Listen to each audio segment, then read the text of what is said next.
So it's Friday morning, 8 a.m. my time. A little bit of a late start for me. I slept in. I had to. I usually get up at 5 a.m. I told you I had a buddy staying with me. He was supposed to stay for 4 days. I haven't seen him in over a year and a half. He stayed for 2 weeks. Crazy. Kieran, if you're watching, I love you, mate. But damn. So anyway, I was exhausted. Just playing host, playing tour guide in my own town. Anyway, I had to sleep in a couple hours. Rescheduled some clients. It's 8 a.m. Friday morning. Sydney, wherever you guys are. Welcome. I appreciate your support. I am going live one more time today, a little bit later, and I'm also uploading another Stats Don't Lie video so far this week on the fight prediction playlist. I've uploaded my Stats Don't Lie breakdowns of Ray Ford versus Nova, as well as Nick Ball versus Sam Goodman. As you guys are tapping in, let me know where you guys are coming from. I'm going to read you a message. If you guys aren't in the Discord, join our Johnny Says Boxing Insider VIP membership. That link is pinned right on the chat. It's a couple bucks a month. As this chat starts warming up, you'll see the boys with the blue stars, the different color stars. They're members, and then they also have access to the Discord. So whenever you're tapping in, whether you're catching this live, if you're catching this live, you could ask me questions about my long parlay. And I'm going to just read you a couple messages because there's a couple fights that are off they were supposed to be scheduled on the Pro Box card. I just woke up. Chilltown Boxing from TJ in our Discord says, "What's up, boys? Dominic Valley fight on Pro Box is off. I know some of you guys got him in your locks or plays. The Mendora fight is off as well. Mendora fight, both him and his opponent came in overweight, so that fight's off. I'm not sure about the Dominic Valley fight, why he's not fighting, but I'm listening to TJ. My parlay still has that fight active. So just give you guys that heads up. Excuse me. There's a couple boys that sent me DMs on our Discord. I'll get to you after this live. So James, if you're watching this live stream, Evander, if you're watching this live stream, and Spin Back Jordy, if you're watching this live stream, I'll get back to you on our Discord after this live stream goes. So as we see, Boxing Fan, we're tapping in. Wipe the feet, salute the chat. Let's like the video, my guy. If you guys hear that ring, that's Muscles literally messaging me right now. Muscles is texting me. I woke up with like 25 messages. My Friday morning is your Thursday night. And so by Friday morning, Sydney time, my inbox from Instagram, my voicemails, my Discord is filled because all the big bettors are like, all right, we're getting close to fight night. What are you guys thinking? Money Meech, get that up. You got to get that tape, that cut. You got to, we used to call it getting yaped up. You got to get it yaped up, cleaned up. Got to always keep the neck clean too. My dad always said, a man will always judge you by what shoes you're wearing and the back of your neck. He never said the back of the neck bit, but he did say the shoes. James Drummond, Ozzy. James Drummond, my guy from Bathurst, NSW. I used to date a girl and her family had a farm in Orange, Australia. And I think we'd have to go through Bathurst to get there. Heaven sent. Yeah, Nova ain't it. His mascot showed up. I know, dude. I love that he has a mascot. That's Boxing Fan's favorite. Boxing Fan's favorite, the most excited I've seen Boxing Fan get over the last month or so about fights is when Nova put his hand up to fight Ford and he started talking about the mascot. Basler, what's up? Mankey, Dominic Valley fight. Yeah, Mankey, that's what we're hearing. That's what we're hearing from multiple reports are saying Dominic Valley fight is off. Depth, what's up, buddy? Appreciate it, bro. Let's get it. Let's get it. Sal's blog talk. Let's go, Johnny. Sound way better. Hope you feel. Yeah. I'm about 90%, so I'm sounding better. My voice is coming back.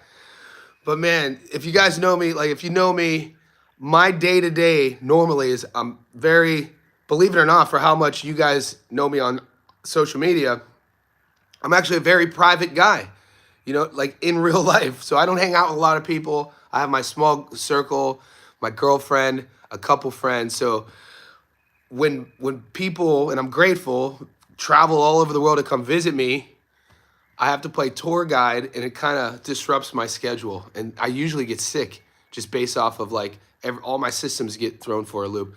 Boxing Fan, let's go. Adu checking in. We appreciate you, Adu. Mankey crazy. Heaven sent. Get your bets right. Yeah, so We could go over. I put the long parlay up, boys. I gave the long parlay away to everybody, to the non-Discord members and the Discord members. That's public. So if you read the title of the thumbnail, if you want to ask any questions about why I chose, these are all favorites. This is generally what we do. One of my long slips every week is load up on the favorites. The risk will lie in with like the legs. I think we're doing a 9-legger, but I'm comfortable with all those fights. Mankey says the bookie reduced the odds on Marcus Valley after I bet on him. No way. How heavy did you go, Mankey? Are you talking thousands? Are you swinging the odds, you savage? I'm a simple man for sure. Everything by John, my guy. What do you think about the Boots Lima fight? Great question. I think it would be ill-advised for you guys to just think that Boots is going to walk Lima. I watched Lima fight against Aaron McKenna a couple years ago, and this is, Aaron McKenna won a decision. It's Lima's only loss. I'm very high on Aaron McKenna. I think Aaron McKenna is going to be a force to be reckoned with for years to come. Aaron McKenna is a guy who's traveled from the UK. It's well documented if you know about him, with his dad and his brother, to train and fight and get rounds with Bud Crawford, B&B Boxing, Bomac in Omaha. So having your only loss to McKenna isn't a bad thing. We'll see. We'll see. I think, and some people throughout the world, they value the IBO strap. They value it. The mainstream boxing media doesn't value the IBO strap, but Lima is the IBO world champion. So, and I think he's ranked in the top 10 in a lot of sanctioning bodies. He's 32 years old, if I remember correctly. I actually think it's a good sort of dip your toes into the water at 154 fight for Boots. I think that's a smart decision, and I think for both guys, it'll give Lima an opportunity. Both guys are going to be up for it. Did we want to see Boots versus Virgil? Yes, but I think that's coming. James Drummond, off topic. I'm keen for Fandora Thurman. Now it's been announced. Yeah, it's been announced, Drummond. I want to see things that are. I want to make sure it's official, though. Maurice, appreciate you. Aaron Gianella, Brian Norman Jr., one of my guys, one of my favorite fighters. Mankey, how is it possible that Aaron McKenna is so good? But see, it's kind of one of those things, though. When you look at, they always talk about brothers or sons of fathers who were fighters, or sons whose dads were athletes. It's very rare where both sons are savage. I mean, you have the Kelsey brothers. I think both Kelsey brothers in the NFL are going to be going into the Hall of Fame.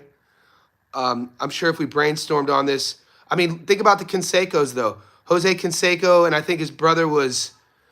I'm gonna get hammered in the comments. I don't think it was either Oscar Canseco and the Canseco brothers. Obviously, Jose had the better career. There's a lot of instances where one brother is better than the other. Do you rate Mark Dickinson? He's fighting Troy Williamson. Dude, Troy Williamson, man. I mean, I watched Troy. I did fight breakdown on Troy when Troy fought Josh. And obviously, I'm a fan of Josh Kelly. Troy Williamson, he's up. I mean, if he still has the same mindset he did a couple years ago going to the Josh Kelly fight, he's probably in his 30s now. I don't know what his intentions are. If he's motivated, that's a tough fight. Damn, bro, Bobby Green ain't fighting. But look, I was high on Bobby Green when he was coming from the WEC days, and then maybe I'm the contrarian, but Bobby Green was one of my favorite fighters in the UFC when nobody knew about him. And then a couple years ago, he won a big fight as a dog, and then Rogan brought him on, and he kind of changed his image. Rightfully so. You have to market yourself. He started fighting differently. Green used to be a guy who used to be actually a reflex fighter in the octagon, even though he has a pretty decent wrestling pedigree going back to the high school. I think he might have had some junior college experience. But before, he would fight like an underdog in the octagon, and he would have his hands down and would use his reflexes. When he turned into King Green, and, I don't know. I'm not too upset that fight's not going down. I guess maybe, like I said, it's like any song or any group or any movie, when it's low key, nobody knows about it. I'm a fan, and then if shit pops off and goes mainstream, I'm kind of like, I'm out. So that's the weird thing about my personality. But yeah, I didn't hear King Green's fights off. Be sure to hit that like button. Listen to your boy, Boxing Fan. Boxing Fan, man. My guy, Bar the Prince, O-Dub, O-H, Boots Lima is a good stepping stone. I think so too, man. Lima is an IBO champ, number 10 in the WA, number 9 in the WBC. A win would put Boots in the very, yes. This Lima fight is a great opportunity for both guys. It's not like when Boots was, trying to get to the top of the pecking order at 47 and nobody would fight him. And he was taking these fights that a lot of people were saying, why is he fighting these guys? Look, Boots is such a talented guy. He comes from a very loyal town. When you're that talented, when you have a whole city supporting you, you're going to get your haters. We know how dogmatic America is regarding sports towns. This is something nobody talks about with some of the heat that Boots takes, is that we come from a country, and this is no shade. I'm American, even though I live in Sydney. You don't really see this in Australia, by the way. And I didn't notice this until I moved to Australia. But in America, we come from a country where grown men like myself will wear other grown men's last names on their shirts, which is insane. We wear sports jerseys of our favorite athletes. So a grown man will have another grown man's last name on their shirt in public. My point is, I use that as an example of the tribalism in pro sports. New York versus Philadelphia, Philadelphia versus Boston. So this happens in America with fighters in gyms. And it's one of those reasons why, you could have a fighter from a country like Australia and the whole country will be behind him. Or a fighter from like a little island like Puerto Rico. And even though Puerto Rico is a state now, the whole, island will be behind him. But in America, you often get the question like, how is this guy not more famous? He's super athletic, super talented, but he can't sell. It's because I feel the dogmatic sort of approach of the fandom in America is so divisive that, to clarify my point, Boots is so talented, comes from Philly. No matter what he does, he's going to get haters. That's it. Hopefully that made sense. That took me a long time. Jesus Christ. Here we go. I'm catching up, boys. I was on a bit of a rant. We're good now. I know it's way, but current Conway over Litter, you're looking decent. Yeah, I gotta sit with that, Adu. Like the stream, Heaven Sent, Aaron G and El Esperanza fighting again. I gotta have a check. Muscle Brown in the house on Russell versus Rodriguez on Pro Box. There's no tape out there as opponent. Yeah, so this is Gary Antonio Russell. I was answering a couple questions on Instagram this morning. This is not Gary Antoine. Gary Antoine is GAR. This is not Gary Russell Jr. In my opinion, one of the fastest hands in the sport. We just saw him come back after a 3-year layoff. This is Gary Antonio Russell, the lesser of the Russells, still skilled, hasn't fought in a while, only fought maybe 2 times in 3-4 years. Muscles, when in doubt, dude, don't bet on him. Because I'm kind of, I can't reason. I think I threw him on my long parlay. But guys, when I post my long parlay, I'm only sprinkling like 25, 50 bucks on it. I'm not going too heavy. If you're thinking about throwing like a couple hundred or 1,000 on a couple fights, Antonio should win. But we have to have our boundaries of how we bet, especially if we're betting heavy. You have to have your boundaries, meaning that one of those boundaries should be, what have you done for me lately? Am I about to invest money in a fighter? Has he been active or inactive? And Antonio has been inactive, and he's on one of those. He's on my list of no betting, similar to domestic level heavyweights, gold medalist not named, Andy Cruz Jr., that sort of thing. Even though, did you guys hear the news that it's looking like Galal Yafai is going to get a world title shot? We'll see if they sign it with Ricardo Sandoval. Somebody fact check on me. I got a message about that on my DMs. Somebody wanted to know my thoughts on that. If that's the case, I heard that Ricardo Sandoval, the sanctioning body, made mandatory first title defense against Galal Yafai, which actually, all things considered, how the Francisco Rodriguez Jr. fight played out, popping dirty, I'm not mad at it. Heaven said, I'm heavily into philosophy. Bobby Green turning into King Green downfall me because of the ego. Yes! Heaven sent, that's what I'm talking about. The ego. We as men, we got to, and as humans, we got to check our ego. And you could see it when egos, think about Conor before fighting Floyd. Think about Conor McGregor before he fought Floyd, before he left the UFC to fight boxing and he made that huge payday. Conor was all about philosophy. Lima is underrated like David Avanesyan. And dude, David Avanesyan's a dog. David Avanesyan's another one of these guys that Americans will judge and call a scrub because both times he stepped up to the world level against Bud and Boots, things didn't go his way. But Avanesyan is definitely, and he's in his mid-30s now. He's a tough out. Same thing with Chukachin, man. Chukachin's a tough out. My uncle got his name taken when he was boxing. Go on. Oh, do you wear jerseys? No, I don't wear jerseys.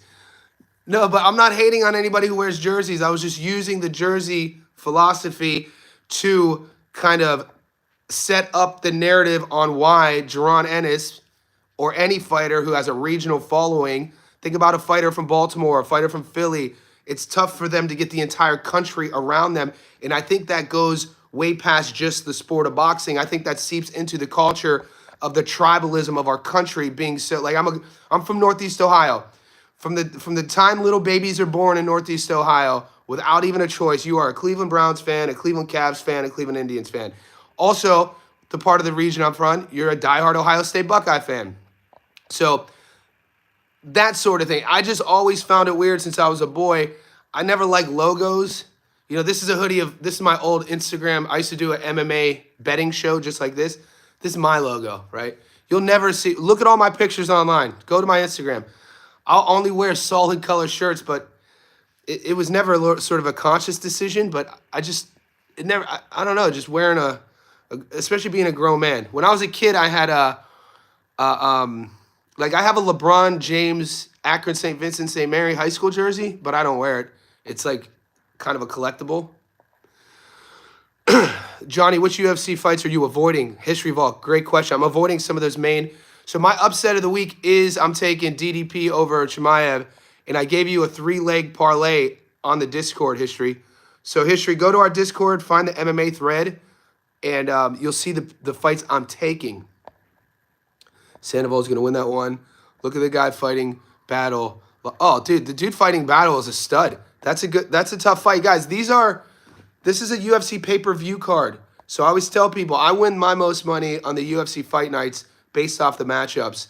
The pay-per-view cards, you're going to get a lot of 50-50 fights, a lot of fights with parity, Parity, meaning not a lot of things separating them, so they're tough to call.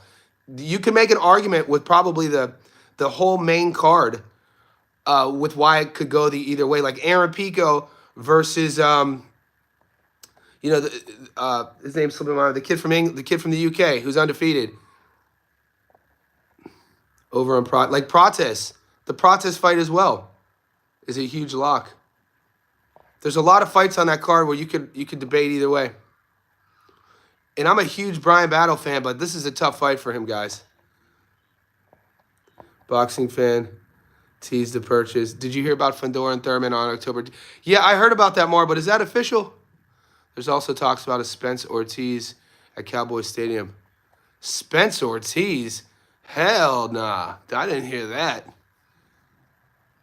You want to see EJ versus Ortiz right off jump? I did see that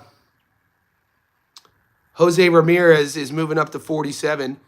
I thought Jose Ramirez was cashing out his fight against Dev. I was like, because insider information, one of my buddies is connected with the RGBA fight camp. He used to box there.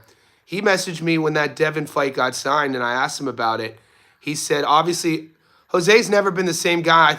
Was it Booker when Jose won? But I think in the Booker fight, that's when he started getting hit a lot. He took a lot of big shots, and my buddy said that was kind of the beginning of the end for his career in terms of, my buddy claims his neurology is shot. He's not you could see him fading a bit with his reaction time and his speed, and he attributes that to the Booker fight. But I guess he's not cashing out. Fact check me on this. I got a tweet that said that Ramirez is moving up to 47. I mean, 47 is lean. I mean, a motivated Ramirez taking maybe a year off. We'll see. Rando, Johnny, yes, I'm taking a boxing club tee. Yeah, I got a couple designs for the boxing tee. I'm I'm very patient when it comes to launching products. You know, I want to sit back and I have a couple designs. Some of them are actually the logo on the channel. Top notch. What's up? DDP gonna get smoked? I don't know, man. I don't think so. I think you got look. It could go either way. DDP's the underdog for a reason. He's a world champion. Chimaev. I mean, we've seen footage of Chimaev fading. We saw Chimaev get dropped against a 155er. I just shared this on my Instagram. Gilbert Burns, don't get it twisted, fought him at 70. Is a traditional 155er. He dropped Chimaev in the second round. If DDP, which I think he will, could avoid that initial onslaught in the first round, Chimaev wastes a lot of energy with that explosive double leg takedown attempts.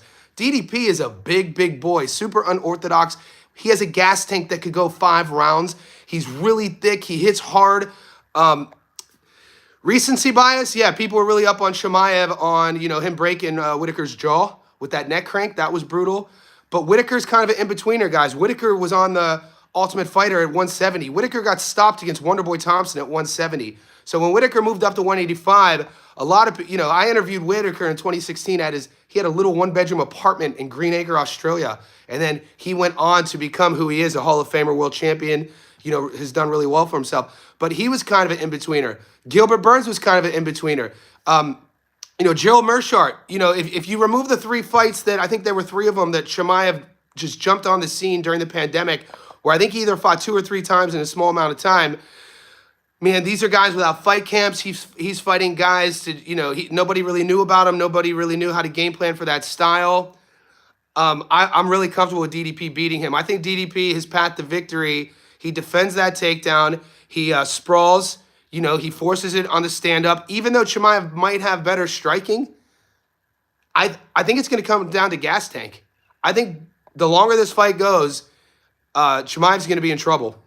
And you give me DDP a plus money, 9-0. I think 7 of them are by stoppages in the UFC. Let's go. Murphy is stupid lock too, in my humble opinion. No, I don't think Laurent Murphy's a lock at all, man. Aaron Pico's a dog. Aaron Pico, you guys are sleeping on, man. This is a guy, world-class wrestling. What do the Brits traditionally struggle with? Wrestling. Pico's in his prime. He's worked on his hands. He's, I think, 28, 29. Now, Laurent Murphy, man, even though he has a nice little unblemished record, he's in his mid-30s. Watch his last few fights. I'm not going to... Laurent Murphy is the guy who operates. He goes about his business methodical. He gets the job done. He has to fight at his own pace. Pico is going to put it on him. Now, if Murphy could control that pace and get Pico's respect, Murphy could win. But once again, I like Pico in that fight. Damn, Johnny, you didn't wear... Hell no, I didn't wear no Tommy Hilfiger. Boo-foo. By us, fuck you. The hand history of all. Spence Ortiz is an actual rumor. That's insane. Maurice Hooker, yeah. Mar the Prince. Go check out the Hooker Ramirez fight. Wait, who has beat Whitaker? At 170, my point was when Rob got knocked out against Wonder Boy at 170. Guys, you're dealing with a fucking MMA head here, too. I've watched every MMA fight pretty much since 93. You know, my first book that got published called Ungoogleable, The Success Secrets of Modern Day Giants, Hoist Gracie's chapter 3 in the book. So, like, I've watched every single one of these guys' fights. Yeah, so my point was, Chimaev is a big dude, but, you know, DDP's not an in-betweener. DDP walks around as a heavyweight. I think he cuts from 240 to make, I think he walks at 230 to make 85. It's insane. Johnny, already seen your UFC parlay. I'm just asking you which fight you. So to avoid History Vault, I'm avoiding a lot of the ones you guys are asking me about. I sprinkled something on Duplessis as the dog, but my parlay doesn't have any of the main event fighters. Since you guys are asking me, let me pull that shit up. Okay, so facts. I'm taking Pico. Pico's a dog, dude. Emmett and all them boys are bigger. Aaron lost against the mid guys. Yeah, he was growing though. Aaron was young. Aaron got kind of rushed. I think he signed as an 18-year-old.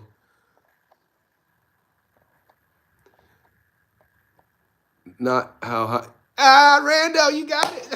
How high is one of my favorite, man. My bike. Yeah, my boy was in How High. Scruncho. So one of my boys I used to hoop with in Long Beach played the assistant pimp with Mike Epps. The one who's like, no one say that now, Netta, like you say now, Netta powder. I don't even know what that shit means, but it sound good. If the Lord ain't blessed me with nada, Netta, bitch. Dude, that's one of my all-time favorite movies when I was in college, dude. I was a different person in college. Chimaev don't get beat, y'all crazy. All right. Nobody gets beat until they get beat. Watch Chimaev's durability. Big Kappa, watch Chimaev's durability and chin against a 155er, even though, and I thought Gil won that fight. He's fighting a 155er, life and death. Only the best and legit champs beat Whitaker, Rainier champ. Yeah, Rainier beat my boy Ong Len Sang twice in one championship. So I did a Lethway documentary a couple years ago about Myanmar's national sport, Burmese bare knuckle boxing, and I followed around the first Westerner world champion named Dave Leduc. And in that documentary, I got to become friends with Ong Len Sang. Ong Len Sang lives in South Florida. He was the double champ for one championship. He was the light heavyweight and middleweight champ. And RDR came in and beat him twice and took both of his belts. And that's when I was like, Jesus Christ, who is this Dutch grappler? Because usually when you think about Dutch fighters, you think about Dutch kickboxers. Alistair Overeem comes to mind. You know, guys who have that really aggressive, heavy striking style. Like a Muay Thai striker is going to be more fluent. They're going to tap, put it on you. Dutch kickbox. Think about Ramon Dekkers. Ramon Dekkers was kind of the guy that, rest in peace, by the way.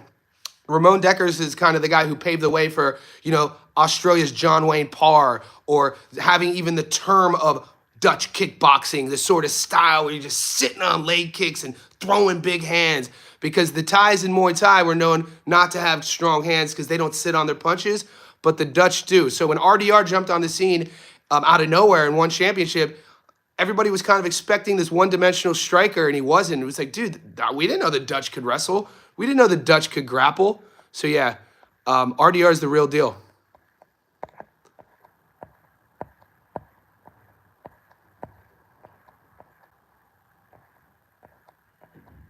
Yeah, get those likes up. 33 and 19, 27 minutes in. We're just heating up. Have you noticed wrestlers who don't apply pressure throughout the whole fight and try to strike often struggle? Yeah, but Bo is super green, man. They kind of, Dana White, look, CDD. Dana White, what Dana White did to Bo, he did to Yair Rodriguez. And, Yair is what, 32, 33 now? Yair Rodriguez should already be a legend. Yair Rodriguez, he's had a great career. But I always use him as an example of how Dana and Mick Maynard and the boys speed up prospects. This is the danger in Dana taking over, having a boxing league, because they don't progress fighters properly. They threw in a 21-year-old Yair Rodriguez with a 2-division world champion in Frankie Edgar, a fucking grappling wrestling monster, not quite in his prime, but a savage nonetheless. We know about Frankie Edgar, how he goes about his business. And you take Yair Rodriguez, a 21, 22-year-old prospect, beautiful striker, gorgeous techniques, already had Mexico on his back, and rather than progressing Yair in a specific way, you give him Frankie Edgar. It's like, what the hell? And watch that fight. Frankie Edgar dog-walked him. Yair, I think, had to take a year or so off. From the Edgar fight, I think for the next 5 years, he only fought a handful of times. Some of it was contract disputes. But in my opinion, Bo Nickel as well, he got rushed way too quickly. People fell in love with the collegiate wrestling background. But dude, the only way to set up your wrestling, you have to have stand-up. You have to be able to strike a bit. And he was too cool for school.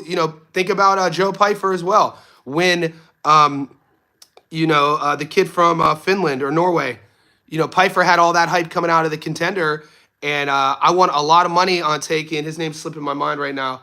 He just lost his most recent fight, but perennial title contender. Same thing with Pyfer. Put him in, I thought rushed him, and he got dog walked.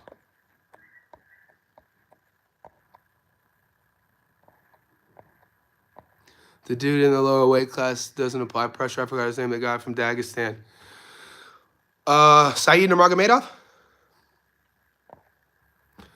But guys, we're 30 minutes in. I'm going to keep it on for another 30. Like this video. Join the Discord. To get access to the Discord, The link is pinned here in the comments below. Somebody said, I'm going to answer your question, who said, who are the fights, what UFC fights am I avoiding? Now, I'll tell you who I got.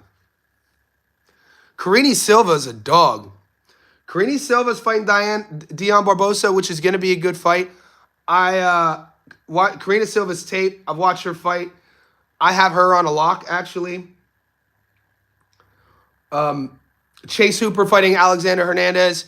You know, Hernandez's best moments in the UFC came on his debut when he was, I think, an 8-1 dog and he stopped Benny Dariush. Since then, you know, he had a lot of hype. They put him up against Cowboy Cerrone, I think, in his second or third fight. And Cerrone big brothered him, belt the ass. So, like, this is another example. Like, Dana White is notorious for taking talent and just dropping them into a blender.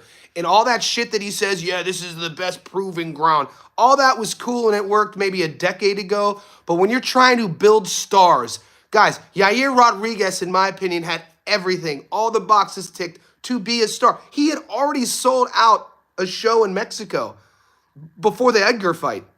At least co-main. If he didn't sell it out, maybe he was on the co-main of the Cain Velasquez fight when Cain lost. But either or, Dana fumbled that bag. No one wants to talk about it. Another thing about Dana, which is suspect, is if you guys didn't know, from a media perspective, he will only give media passes to people that the UFC approves. So this is why the whole thing with Ariel Helwani over a decade ago kind of went big and massive.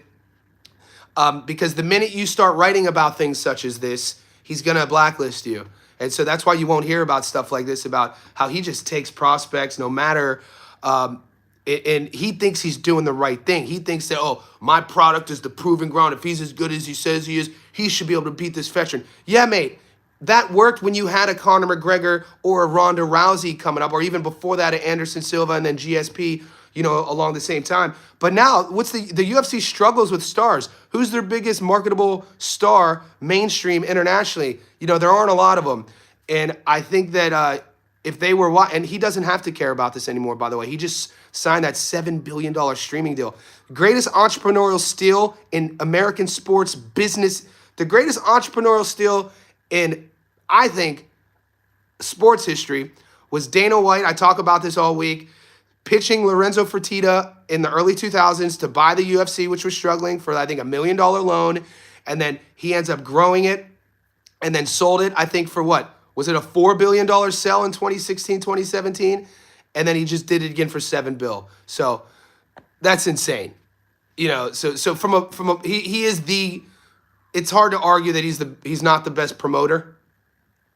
But I'm coming from more about the fighter's perspective and how they move along, guys.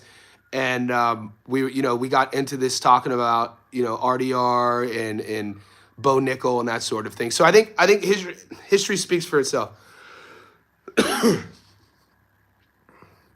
Another one, GM3, Gerald Meerschaert versus Oleszewski. Michelle Oleszewski, mixed results. Sometimes he looks good, sometimes he looks great.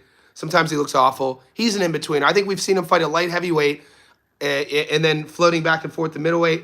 GM3, slow, very slow, old. He has the most finishes in middleweight history, which is insane. We've seen him have mixed results. If you want to sprinkle a little bit, and we know Oleszewski rushes in. He's a bit of a kind of chicken with the head cut off sort of style. And Meerschaert is probably just going to do what he does, allow him to rush in, pull guard, pull him on his back, and look for a sneaky submission from the ground. So you give me Meerschaert at $2.90, mate. I'm not saying I'm taking it, but he says, I ain't saying I'd have did it, but I understand. So he might be something you might want to sprinkle on. Satsumi Afshak over, yeah, Julius, what's up, buddy? It's happening.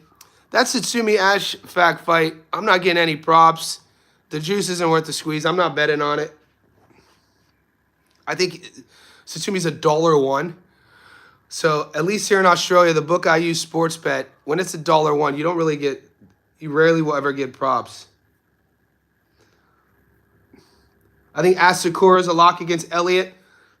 Tim Elliott is still sort of living off of I think it was a unanimous decision loss or a split decision loss to DJ, I think in 2013 or 2014. Tim Elliott's a guy, super unorthodox, he's tough to game plan for, and he's a true veteran. You know, he's almost a 3-1 dog. Kaya Sakura, they're moving him along. You know, the UFC is doing their best to try to find a champion in Japan. It is shocking based off of the origins of MMA and how popular the Pride was when you think about, you know, Takanori Gomi, the Fireball Kid, or Kazushi Sakuraba, these MMA pioneer legends from Japan. It's shocking that, and they used to sell out the Super Max Stadium with like 120,000 people. It's shocking that Japan hasn't had a UFC world champion. So that when you see guys like Kaya Sakura and they're featuring him, look, they want to find a Japanese champion, and we've seen them kind of pull the trigger on a couple guys over the last couple years, a couple times, and things haven't panned out. We'll see, but it's a tough fight. It's, you know, I have Asakura on the money line, but Tim Elliott, you know, we know he's not going to fade. We know his conditioning is going to be there. We know he's super awkward. He throws punches at such weird angles.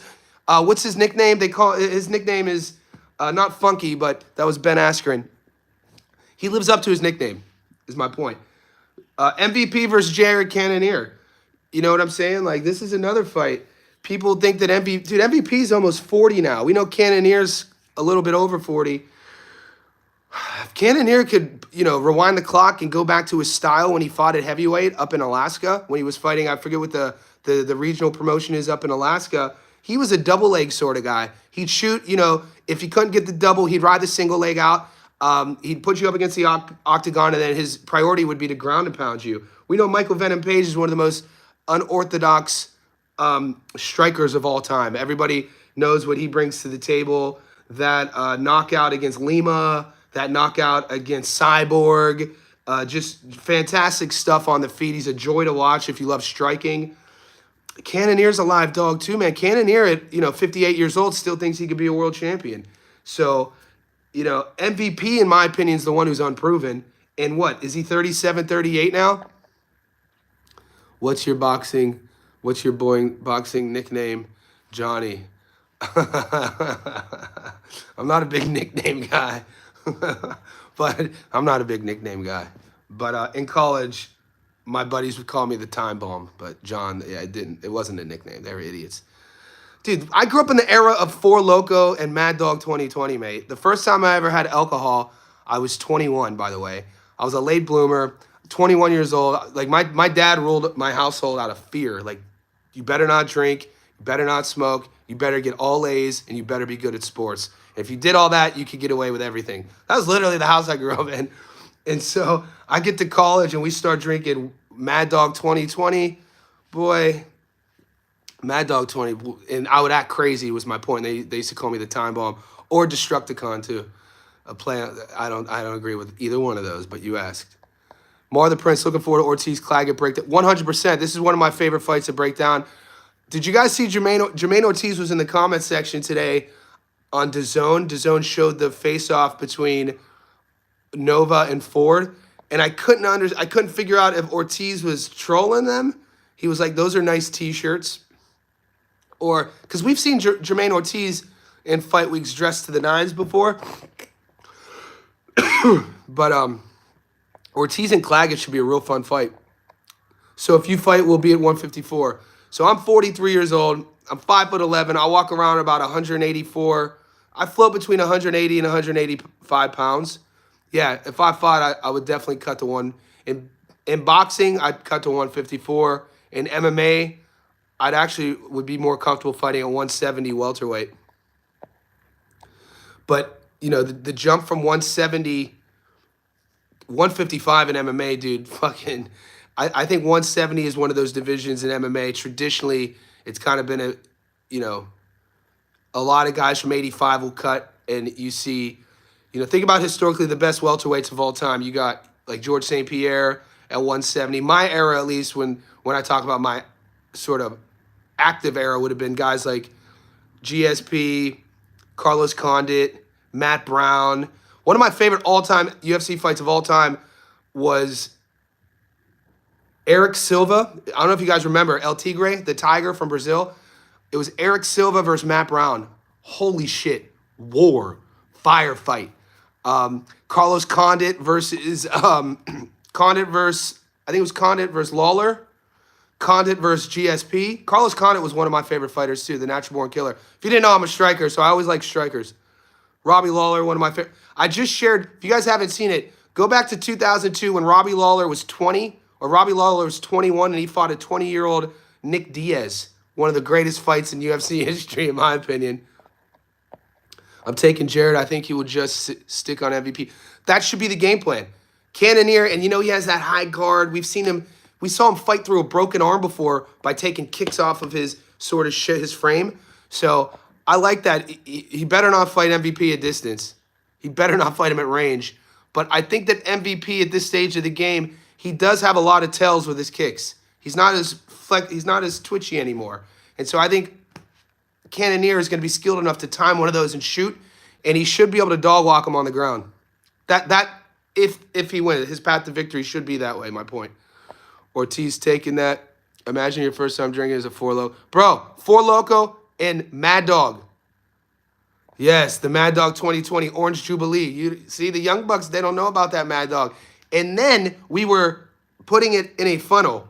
So we were shotgunning the Mad Dog 2020. Dude, oh, God. Dude, absolutely horrible. The blue Mad Dog was horrible. Jesus. Motherfuckers who drank Henny straight used to trip out. So I didn't get to the Henny until I moved to Long Beach and started kicking it with my Cambodian boys. So I used to be in Pittsburgh, where I went to college. You know, I went to University of Pittsburgh first, and I was on the Mad Dog 2020. And then when I got to Long Beach in 2004, I started, all my boys were in a Cambodian street gang in Long Beach called the TRGs. Shout out to Kafaya. Shout out to Panaka. These are my boys. That's all they drank was straight Henny. And then if it was somebody's birthday, we would get that VSOP. I remember when Four Locos came out, me and my two boys would get drunk off one can. Yep. Get the... Yeah, dude. So I just shared on my Instagram this. So, dude, whoever makes the memes, the internet is amazing. It was a meme of, like, Rambo with Stallone and, like, his head officers yelling at him, "It's over, Johnny. It's over." And Rambo's like, "It's not over. You just can't shut it off." And the headline says, when you're 40 years old and the doctor says you can't have any garage beers anymore. That's exactly the truth. I gave up drinking, though, in my early 30s. So I gave up that. I had that crazy lifestyle probably for a little, from 21 till probably like 28, 7 years of everything. What's good, DJ? Rando Light. So anybody, so pretty much at this stage of the game, guys, we got our boxing parlays locked in? Do we have any questions on the boxing parlays? Because I got action in China today. Now, none of you boys are getting, none of you boys have brought it up, but there's a cheeky little sprinkle in China with Zhu Can. I did his tape. I didn't upload it. Yeah, I used to slang, boy. Youngin, for sure. Dude, I lived in, this is a true story. I mean, people can't, I'm old now. So when I was living in, I lived in Myrtle Beach, South Carolina for 2 summers. So in college, we would do this thing called short season baseball. So I would play in Myrtle Beach, South Carolina from the end of May until Labor Day. I think the 3rd week of August, this small time. And we would get paid like a couple $1,000. One of my boys that I meet down there in South Carolina, shout out to Noah. Noah's a black dude from the South, my boy, dude. We called him Polo Kid. He was a ball player. All he wore were Ralph Lauren Polo.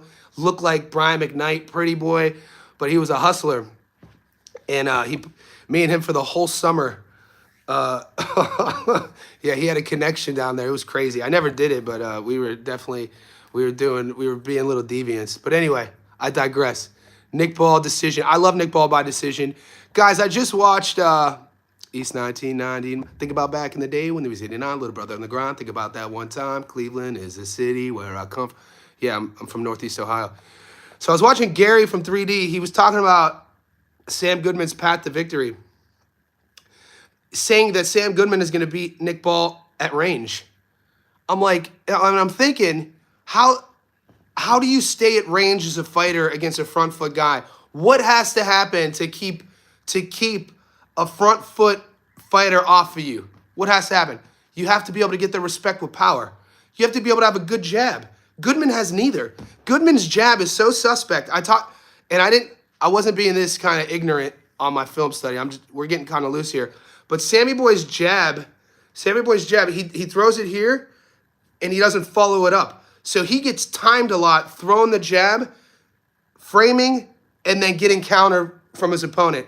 You mix that, if I was Sam, I would throw that jab and throw the lead hook. Boom, there, and sit down on the lead hook. Tap, maybe a double, and then sit down. He kind of throws it out there and waits. He kind of has these sort of lulls or these lapses of decision-making, right? Doesn't have the quickest feet and doesn't have power. I don't think he has enough, and you don't need one-punch knockout power to get your opponent's respect at range. You just need enough power to make them second guess, hey, I'm not going to run onto something this whole goddamn fight. I got to work my way in with the jab. Nick Ball is going to go into this fight. They call him the wrecking ball for a reason. I mean, he doesn't have one-punch knockout power, but to say that Goodman's path to victory is that he's so good and so skilled and his timing is so on point and his feet are so good, which they're not, that he's going to be able to keep a guy like Nick Ball, who's more explosive, faster, more power, super unorthodox, off of him the whole fight is insane to me. I don't see that happening at all. Tony Mac, damn John, you've been everywhere. I'm from Charleston. Yeah, I lived in Vegas. So since I was a kid, Tony, I just never felt like I fit in anywhere. That's the truth. So I grew up in Youngstown, Ohio, went to college in Pittsburgh. For 2 summers, during the summer, I would play in South Carolina, go back to Pittsburgh, move to Long Beach, move to Vegas. Now I live here in Sydney, Australia. But I've always been the type of guy on my own timeline. I've never been the type of guy to live my life by ticking boxes. And these aren't conscious decisions. These are sort of intuitive choices throughout my life on my terms sort of thing. We all have, I think my upbringing wasn't that good, not playing. A lot of our upbringing sucked. You know what I'm saying? It's kind of why we're drawn into boxing. Usually get into boxing, whether being a fan or being a young fighter, as sort of a way out or an escape or a way to kind of deal with emotions. So it's kind of the bond everybody carries. If you really, really like boxing, definitely my chat does. Vargas did it. Jacques Cousteau got Goodman on a long ass old. Get after it, boxing fan. That's probably my fault because I flip-flopped. And I had Goodman up until last week when I was really deep diving. And Goodman does have good wins, dude. Reece Salim is a good fighter. TJ Doheny, former world champion. Cesar Vaca, good record.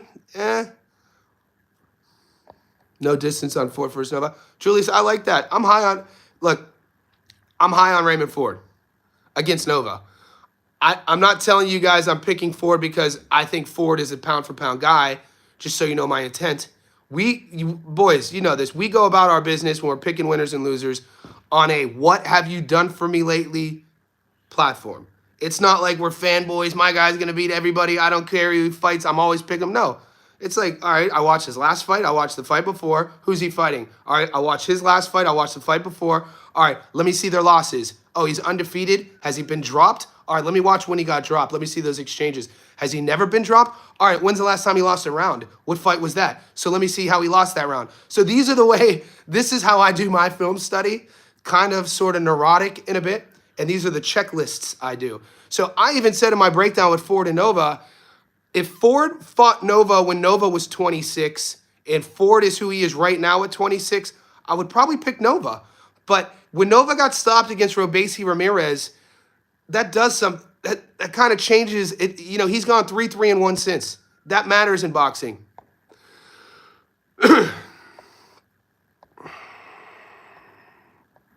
All the arts, we march the beat of it. Yes, we do. Facts. Hrgovic versus Adelaide ending 1-6. I could see it. Look, Hrgovic Adelaide. I get lazy and call him Adelaide. Adelaide is another one of these fights where I'm not high on either guy. I'm not a Hrgovic fan, but I would probably categorize Adeleye as a domestic level heavyweight. And Hrgovic, we've seen him at the world class level. Is he a top 5 heavyweight, or will he be? Coming out of the amateurs, people thought he was that guy, just to give you a heads up. I think Hrgovic is a kind of a bigger dog than people give him credit for in terms of, his willingness to be there. He's going to test Adeleye. I think this is Adeleye's opportunity to shock the world. I like Hrgovic in it. He's one of my money line locks. Why do you think Nick Ball would fight its decision but not late? So, FX, you guys come to me for, look, I make my money on money line picks. When I give you my money line picks and we hit, we hit. When I give you my method of victory picks, method of victory parlays, guys, this is why it's called betting. Once we go from a money line prediction, whether a favorite or an underdog, and then we start dissecting how sexy we're going to get, what round, over and unders, knockdown props, will the fight go the distance, will they win by stoppage? There's so many other factors. So it's important for us to understand the logical reasoning for each factor is going to lose a little bit of its credibility as those odds increase, if that makes sense. And that's from a statistical standpoint. And just look at the odds. Why do you think Nick Ball fight? It's a decision, not late stoppage. I could argue because Sam Goodman's a goddamn dog, dude. Sam Goodman thinks he's going to win. I like Sam Goodman. I'm going for Sam Goodman, but I'm betting on Nick Ball. The thing I really admire about Sam Goodman is his mental. I've watched him fight his entire career in Sydney. I've seen him fight live multiple times. Watch him give interviews. Sam Goodman is a dog. I think where he falls short are some of the, physical attributes. Not a big dude, not the fastest dude. Really good boxer. The power, he's going to fall short. Doesn't have a sturdy body. He looks a bit, he's not as, stout. So I think that Ball, it might be one of these fights where they make, it's going to be super exciting. It might get boring late. I know some people like the stoppage or fight not to go the distance, not because of Nick Ball stopping Goodman, but because this isn't my narrative. This is one that's been spun around because of Goodman's cuts in training. So I got Dillian Whyte going past 5. I can see that. That's a tough one too, man. Dillian Whyte, he's 37 years old, over 30 pro fights, fighting a 20-year-old. This is another one of these fights, guys. You gotta know what you're dealing with. You gotta know who you're betting on. Moses is the guy that everybody is so quick to ordain as next in line. Rightfully so from what we've seen. When's the last time he went over the second round? How many times has Moses gone past the 6th? 0. He went 6 rounds, I think, in his 3rd pro fight. He's only had a handful of fights. Everything since then ends in the 1st or 2nd. I don't think Dillian Whyte is going to go in there and want to embarrass himself. I'm not saying he's winning. Moses is a lock for me on the money line. But they're both from the UK, both heavyweights. The UK heavyweight scene, guys, these guys are household names, by the way. In the UK, I should also mention, my 2 British friends who were staying with me, these are rugby guys. These aren't boxers. So I'm doing my film breakdown. They don't know these guys. They didn't know, Sugar Nunez. They didn't know who I was breaking film down on Raymond Ford. They never heard of him. But when I brought up Moses Ituama and Dillian Whyte, they know who these guys are. My point is, Dillian Whyte's not going to want to go back to the UK having been knocked out in the 1st round by a 20-year-old. The issue with this, and I think the fight goes past 4.5. Am I betting on it? Am I telling you to bet on it? No. My money line bet is Moses to win. You got to take into consideration. Did you guys watch the meet and greet today? What do you make of Dillian's nonverbal communication? Some people are saying they see it and Dillian doesn't want to be there. I don't see that. I think Dillian Whyte, these are fucking heavyweights, guys. This is a grown man with a family. These guys have pride. That's why it's always shocking. I was kind of salty for Thomas Matisse. I brought this up a couple weeks ago. I know they're not heavyweights, but coming from Northeast Ohio, it's tough for kids in Northeast Ohio coming from the amateur system. Think about, Tiger Johnson. Think about Albert Bell. These are guys, young guys, sparkling records, hard to get them fights. Thomas Matisse gets the fight against Raymond Ford. He calls himself the Gunner Man. It's a feature opportunity against a former world champion. He has a lot of knockouts on his record, and he chooses not to go out on a sword. He didn't even give himself an opportunity. He moved around the entire time. That kind of bummed me out, actually, because I would rather have seen Thomas Matisse get knocked out and at least give him an opportunity to beat Raymond Ford than move the entire time and not give him an opportunity to win. Based on what I just said on, like, there's certain parts of the country where it's tough for guys to get featured fights. You get an opportunity and your game plan was this when I felt like it should have been that. It's always easier to say that from my goddamn, dining room, my TV room. But I don't think Dillian White is going to do that. And now that being said, the more Dillian White is going to sit there and try to win the fight, the more opportunity Moses will have to stop him. So that could happen early. So you see what I'm saying?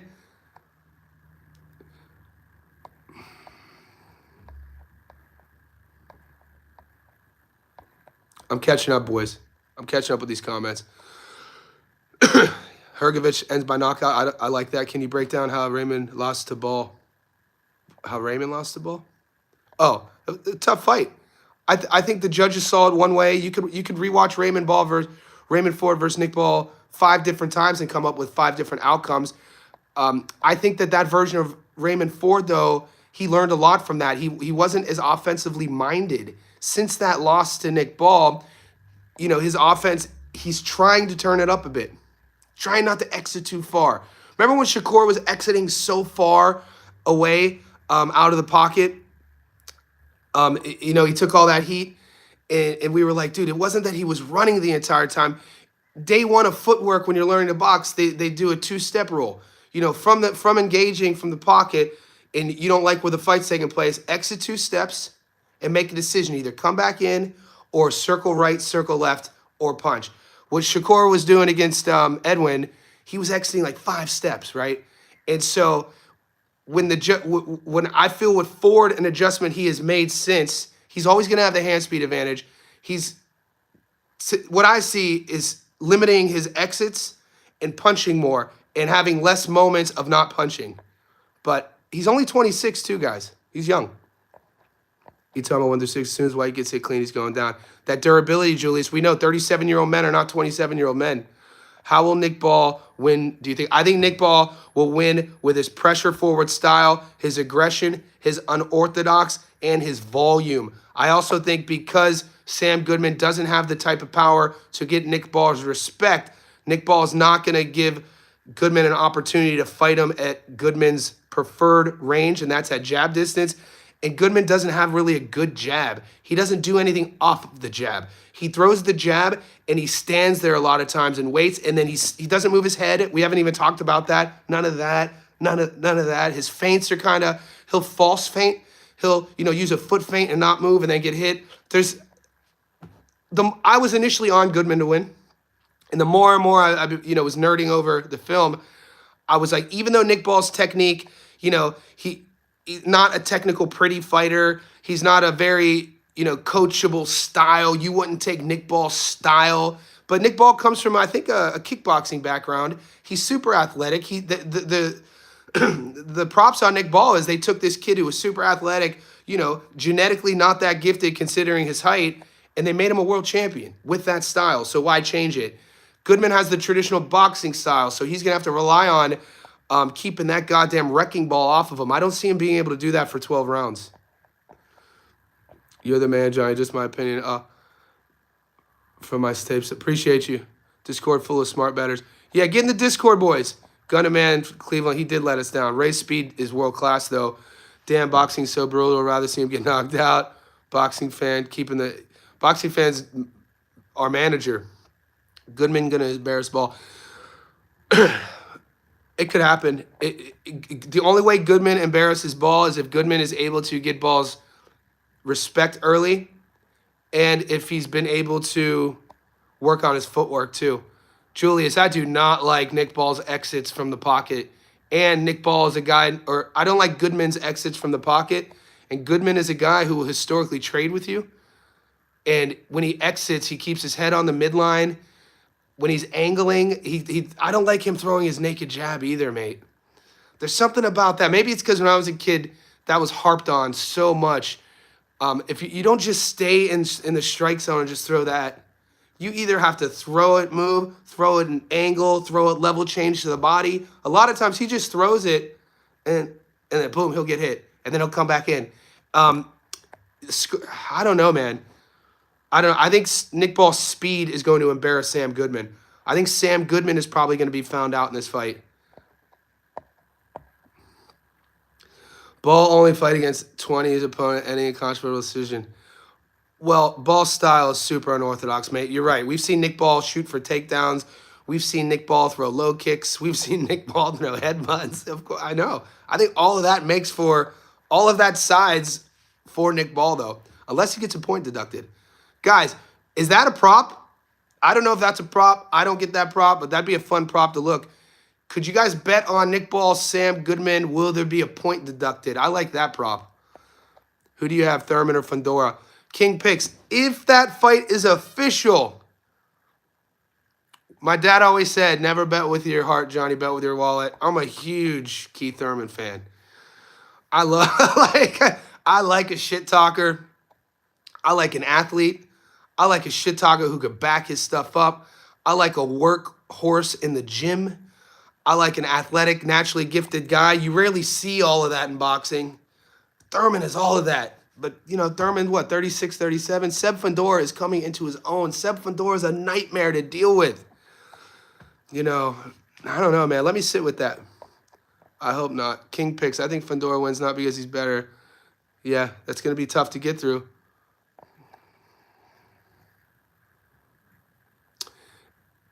If Fundora doesn't win that, he's a bum?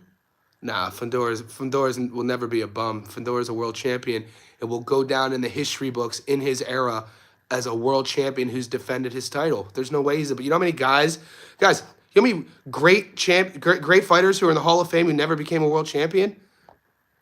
Google the name Benny Briscoe. Benny Briscoe, in my opinion, was one of the biggest punchers in boxing history. He fought everyone in his era. Emil Griffith, Carlos Monzon, Tony Mundine. He's one of the biggest punchers that ever come out of Philly. He never became a world champion. And so, you know, different eras. This was obviously, I don't like comparing timelines, but to defend your argument of calling Fundora a bum, he's a world champion, mate. Come on, give the kid a break.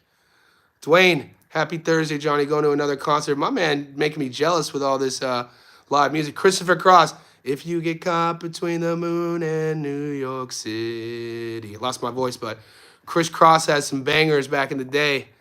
I don't just listen to hip-hop or R&B, by the way.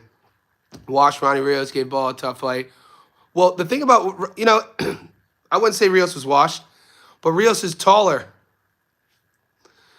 Rios is yeah, it was a weird fight, wasn't it? Sam Goodman or Nick Ball. Look, judge these guys. You know, Sammy is, what, 28? Ball's 26. Judge these guys on their last fights. And then stylistically. I know, Julius, you picked Sammy Boy, and now you're giving us your talking points, your logical reasoning on why you put money on Sam. I initially had money on Sam.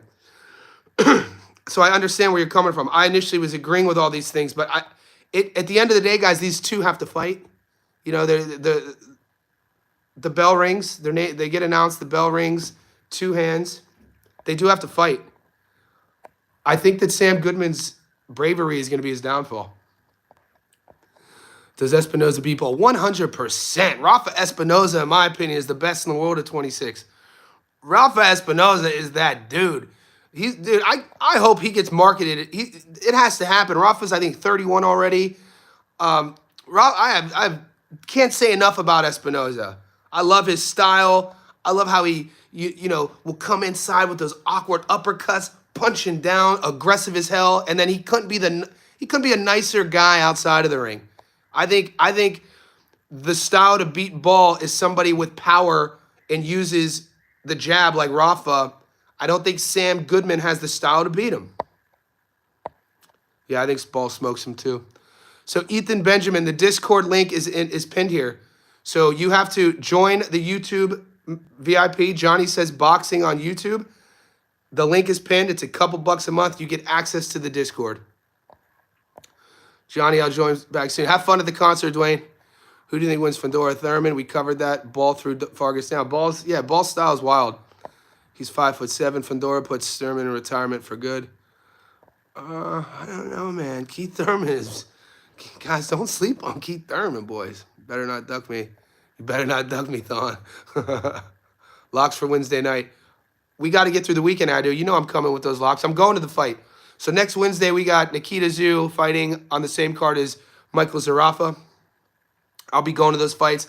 Adu, let's get through this weekend. We got boxing today in China. We got boxing tomorrow in California. We got boxing in Riyadh. And then we got the UFC. After we get through this, let's get some victories. Let's take some victories, and we'll go heavy on Wednesday night. I got you. FX Coaching says, I watched Goodman fight a tough Thai boxer who's also a strong puncher.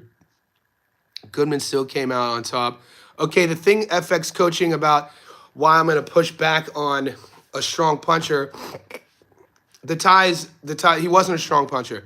He might have had a lot of knockouts, but Thais, when the Aussies bring in the Thai boxers to fight in Sydney or fight in Australia, these are guys who are fighting like Muay Thai fighters. They don't sit down on their shots.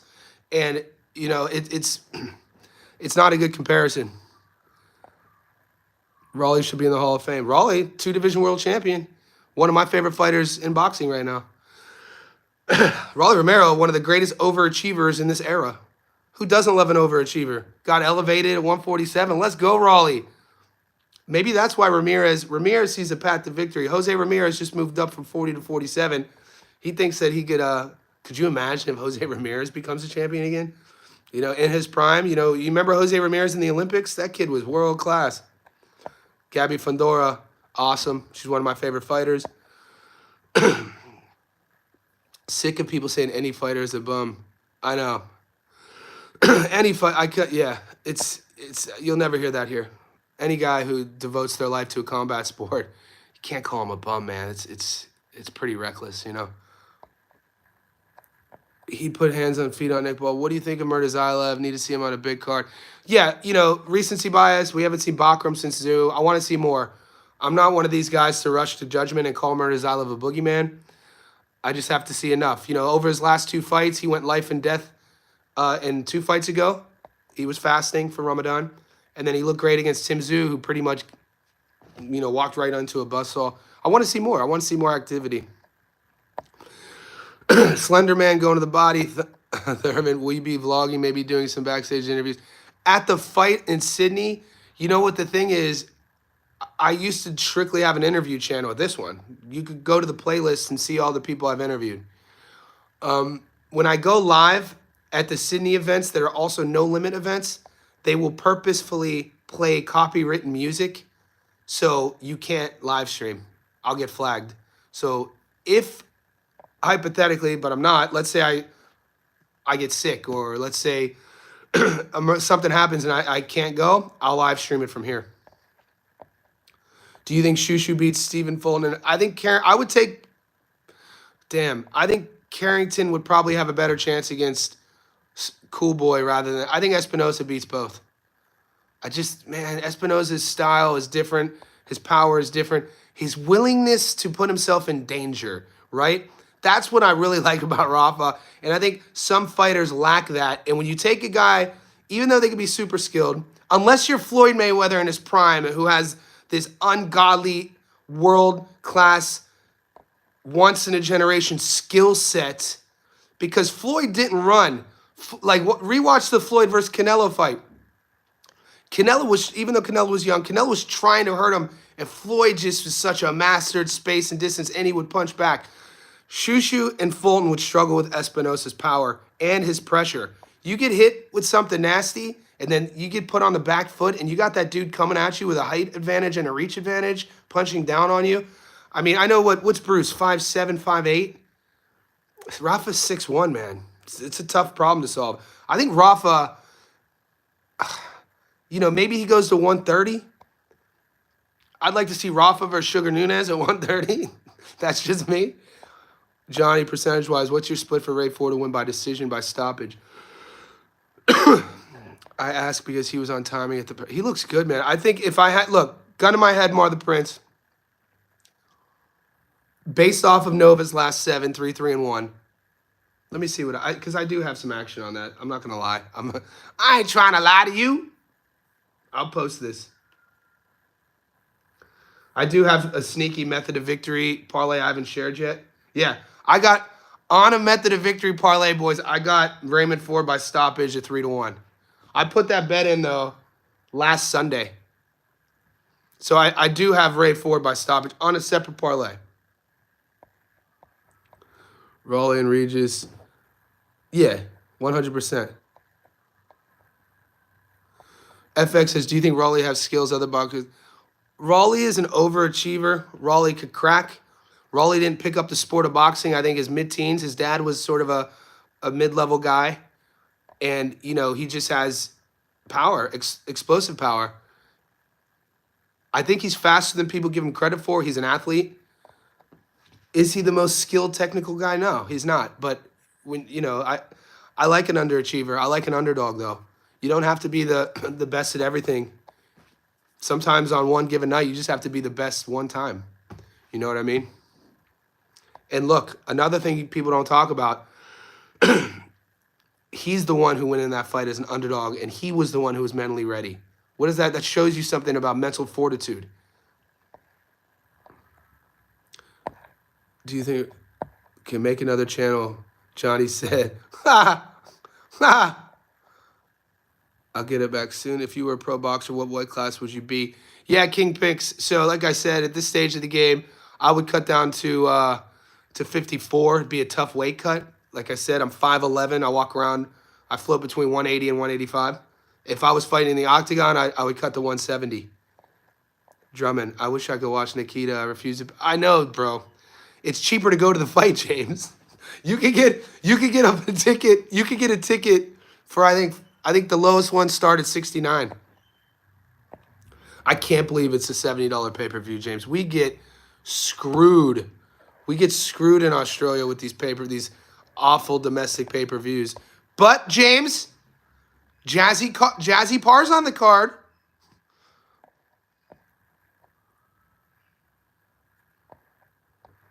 AB, are you guys following Adrian Broner's social media? It's so sad. AB's an Ohio guy.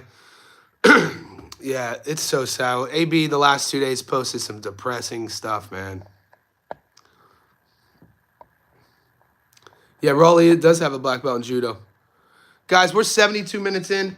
I got to go meet my girl for a coffee. I can't wait to see her. I haven't been able to see my girlfriend, in like a week and a half because I've been playing chauffeur and showing my boys around.